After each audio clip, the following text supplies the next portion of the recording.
राधा रायगढ़ गांव में रहते हैं। वैसे तो उनके अपने घर में ही 2 वक्त का खाना पूरा नहीं पड़ता, लेकिन फिर भी श्याम हर रोज किसी न किसी नए मेहमान को दोपहर के खाने पर घर ले आता है। एक दिन राधा कहती है, ये क्या है जी, जब आपको पता है कि हमारे पास अपना पेट भरने तक का खाना पूरा नहीं होता, फिर क्यों रोज किसी न किसी नए मेहमान को घर लेकर आ जाते हो? ऐसे तो जिंदगी जीना मुश्किल हो जाएगा। मेहमानों को खिलाना पुण्य का काम होता है, इससे भगवान खुश होते हैं। तुम क्यों उसके बीच में आकर पाप की भागीदारी बन रही हो? दोबारा मेरे सामने ऐसी बात मत करना, समझी? इसी तरह राधा बहुत बार श्याम को समझाने की कोशिश करती है, पर वो हर बार एक ही बात बोलकर उसे चुप करा देता है। इन्हें समझाना तो बेकार है, मुझे ही कोई ऐसी तरकीब सोचनी होगी जिससे मेहमान अपने आप ही यहां आना बंद कर दे। राधा तरकीब सोचने में लग जाती है और इसी तरह कुछ दिन बीत जाते हैं। एक सुबह श्याम बिना कुछ बताए जल्दी घर से निकल जाता है और राधा अपने काम में लग जाती है। कुछ घंटों बाद श्याम अपने एक दोस्त के साथ घर वापस आता है। सुनो राधा, आज दोपहर के लिए 3 मेहमानों का खाना बनाकर रखना, और याद रखना उनकी खातिर में कोई कमी ना हो। श्याम की बात पर राधा हैरानी से उसकी तरफ देखने लगती है, लेकिन दोस्त के साथ होने की वजह से कुछ बोल नहीं पाती। घर में तो ठीक तरह से 2 लोगों के खाने लायक तक दाल चावल नहीं है, और इन्हें मेहमान बुलाने हैं। बस अपना अपना बोलते हैं, दूसरे की तो कभी सुननी ही नहीं है। क्या करूं मैं? राधा क्या करूं क्या नहीं की उलझन में फंसी ही होती है कि उसके दिमाग में एक तरकीब आती है, जिस पर वो श्याम और उसके दोस्त के घर से बाहर जाते ही रसोई में से सिलबट्टा निकाल कर लाती है। अब मुझे मेरे ये साथी ही इस मुश्किल से बाहर निकालेंगे। राधा सिलबट्टे पर रोली, चावल और हल्दी डालकर उसे मेहमानों के बैठने की जगह पर ले जाकर रख देती है। कुछ ही देर में वो तीनों मेहमान भी घर पहुंच जाते हैं। आइए जी, पधारिए, हमें आपका ही इंतजार था। जी शुक्रिया। श्याम भाई कहाँ हैं? वो ना बस आते ही होंगे, तब तक आप बैठिए ना। जैसे ही वो तीनों अपनी जगह पर बैठते हैं तो सामने पूजा किए सिलबट्टे को रखा देख असमंजस में पड़ जाते हैं। और बहन, ये सिलबट्टे की पूजा कर इसे यहाँ क्यों रखा है? क्या ये आपके यहाँ का कोई रिवाज है?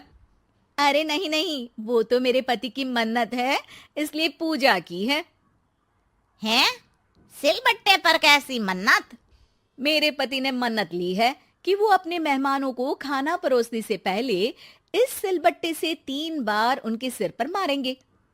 राधा की ये बात सुन तीनों मेहमानों के चेहरों की हवाइयां उड़ जाती है, जिसे देख राधा मन ही मन हंसती हुई उन्हें दिलासा देते हुए कहती है, अरे आप लोग फिक्र मत कीजिए, ज्यादा तेज नहीं मारेंगे, बस 3 बार जरा सी थपकी। और ये सुनते ही तीनों मेहमान डर से कांपते हुए तुरंत अपनी जगह से उठ खड़े होते हैं। अरे अरे, आप सब उठ क्यों गए? मेरे पति बस आते ही होंगे, फिर सब साथ में खाना खाइएगा। अरे जी नहीं, हमें कुछ नहीं खाना। ये कहकर तीनों मेहमान बिना एक पल की और देरी किए घर से बाहर भाग जाते हैं, जिन्हें जाते हुए घर के अंदर आता श्याम देख लेता है।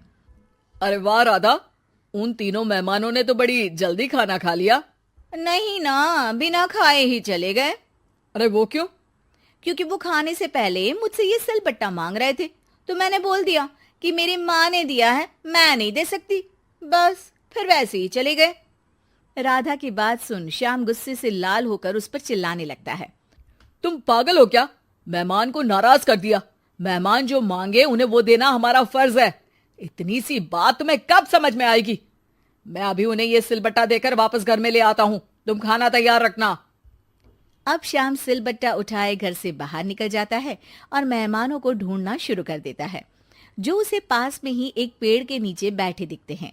श्याम उनके पास पहुंचने ही वाला होता है कि वो उसे सिलबट्टे के साथ आता देख दोबारा भागना शुरू कर देते हैं, जिस पर श्याम भी उनके पीछे भागने लगता है। अरे रुको, मैं आप लोगों को ये देना चाहता हूं। अरे आप लोग रुको तो सही। अरे भाई, ये तो हाथ धोकर पीछे पड़ गया है। अरे जुबान कम और पैर तेज चलाओ। वो तीनों पिटाई के डर से और ज्यादा तेज भागने लगते हैं। इसी तरह तीनों मेहमान आगे आगे और श्याम सिलबट्टे के साथ उनके पीछे पीछे पूरे गांव में घूमते हैं, जिससे धीरे धीरे गांव में ये खबर फैल जाती है कि श्याम दयालु और उदार इंसान तो है, लेकिन अब से वो किसी की भी मेहमान नवाजी से पहले सिलबट्टे से 3 बार उसके सिर पर मारेगा, जिसके प्रभाव से अब लोग उसके घर खाने पर आना बंद कर देते हैं। मैं तो उन्हें सिलबट्टा देने जा रहा था और लोगों को लगा कि मैं मार रहा हूं। कितना बड़ा बेवकूफ हूं। अब मेरी ही वजह से कोई यहां खाने पर आने के लिए तैयार नहीं है। इस तरह राधा अपनी होशियारी और सिलबट्टे की मदद से श्याम के मेहमानों वाली आदत से छुटकारा भी पा लेती है और घर की शांति भी भंग नहीं होती। जरूरी नहीं कि हर जंग हथियार से ही लड़ी जाए। कुछ के लिए सिर्फ दिमागी चाल ही काफी होती है, और अगर शांति के साथ अच्छे से दिमाग लगाकर सोचा जाए तो मुश्किल से मुश्किल समस्या का समाधान मिल ही जाता है।